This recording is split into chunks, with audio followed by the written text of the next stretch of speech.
पढ़ो। Places A and B are 100 km apart on a highway.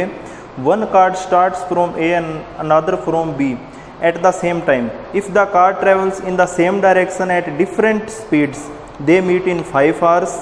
If they travel towards each other, they meet in 1 hour. Find what are the speed of the two cars. बच्चों ये question देखो बड़ा important question है। क्या बोला इसने बच्चों? देखो ये दो प्लेसेस हैं, एक तो ए है और एक बी है, ठीक है। एक कार तो यहाँ पर है बच्चों, दूसरी कार है यहाँ पर, ठीक है। ए और बी के बीच का इसने डिस्टेंस बताया टोटल 100 किलोमीटर।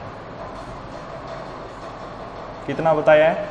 100 किलोमीटर। अब इसने देखो पहला कंडीशन क्या बोली है, जब देखो एक कार तो यहाँ पर है, ठीक है, दूसरी कार है वहाँ पर।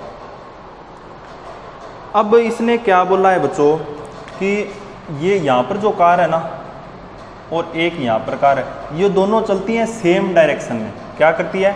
सेम डायरेक्शन में चलती है, सेम डायरेक्शन में। सेम डायरेक्शन मतलब ये कार इस तरफ चल रही है, ये कार भी इस तरफ चल रही है।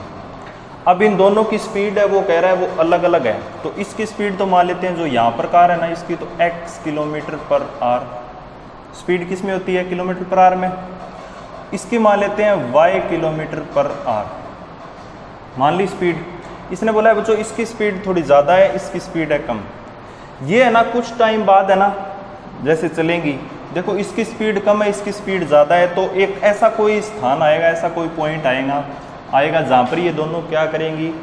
कारें मिल जाएंगी आपस में, ठीक है। अब उसने ये नहीं बताया भी कितनी दूरी पर मिलती है, लेकिन इसने ये जरूर बता दिया कि जब सेम डायरेक्शन में चलती है ना तो ये दोनों गाड़ियाँ 5 घंटे में मिल जाती हैं, ठीक है। कोई पॉइंट पर 5 घंटे में मिल जाती हैं, ठीक है।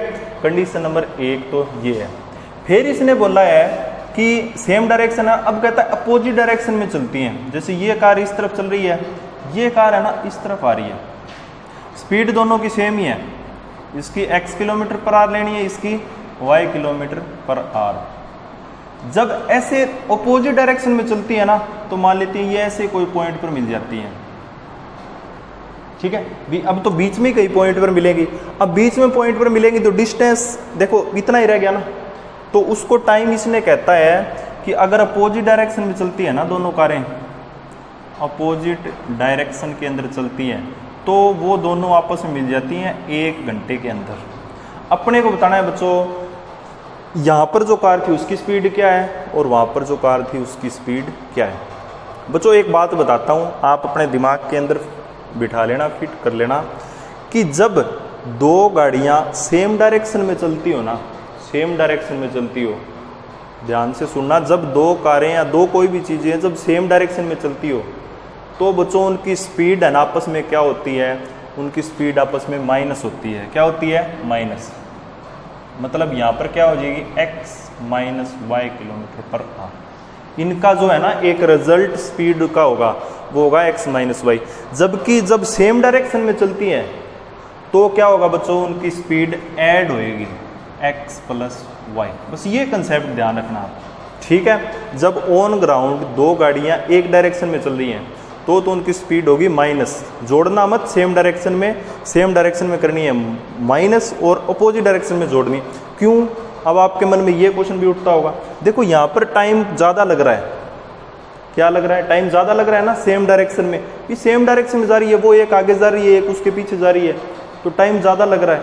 अब टाइम जब ज़्यादा लगेगा ना कोई चीज़ के अंदर तो स्पीड कम होगी ऑलवेज। फिर टाइम और स्पीड क्या होता है? ऑलवेज अपोजिट होते हैं ना। अपना फॉर्मूला क्या होता है? Distance is equal to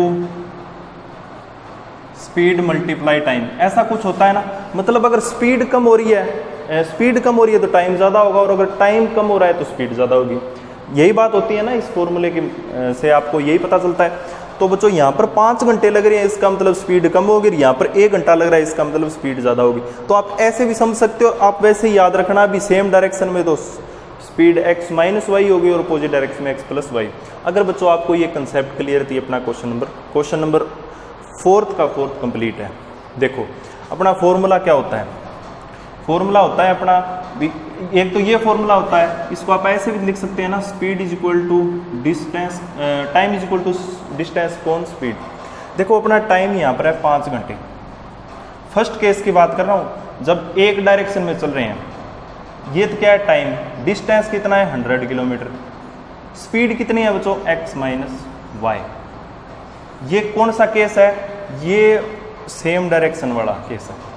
opposite direction वाला केस की मैं यहाँ पर लिख रहा हूँ, तो ये हो जाएगा time 1 distance 100 speed x plus Y. ठीक है, इक्वेशन नंबर 2।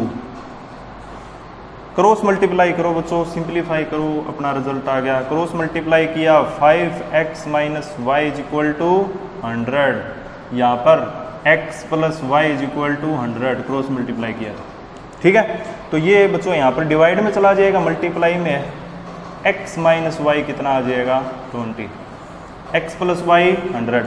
अब 2 इक्वेशन मिल गई, इनको सिंप्लीफाई कर लो, अपना क्या आ जाएगा, रिजल्ट आ जाएगा।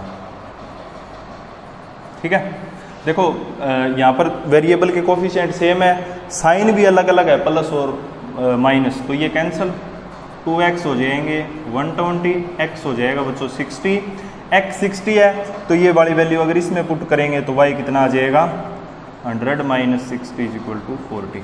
मतलब बच्चों ये जो गाड़ी है ना, जिसकी अपन ने स्पीड जो a पर खड़ी थी, जिसकी speed x kilometre per our मानी थी, इसकी स्पीड तो कितनी मिली है 60 किलोमीटर पर आवर, और ये जो है इसकी स्पीड कितनी मिली है 40 किलोमीटर पर आवर।